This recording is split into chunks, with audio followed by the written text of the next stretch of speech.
मातेवा प्रमाणे जेजू क्रिस्ताचे शुभ वर्तमान 9 वोळ 14 ते 17. जुवांवाचे शीस जेजू सुरशी आयले आणि ताणे विचारले, आम्ही आणि फारिजेव उपास करता, पूण तुझे शीस उपास करिनात ते कशें?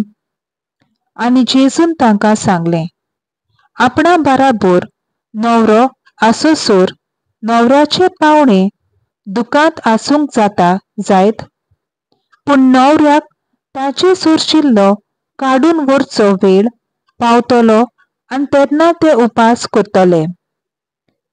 पोरण्या वस्त्रांक कोणूच आंगवलूंक नासलेल्या नव्या लुगटाचो कोपो मारिना, कित्याक तो वस्त्रांतावन ओडून भायर सरता आनी फालो ओदीक व्हडलो जाता. न्हय म्हूण नवो सोरो पोरण्या दाब्यांनी भरिनात. भरलो जाल्यार दाबे फुट्टात, सोरो व्हांवून वेता आनी दाब्याचोय इबाड जाता.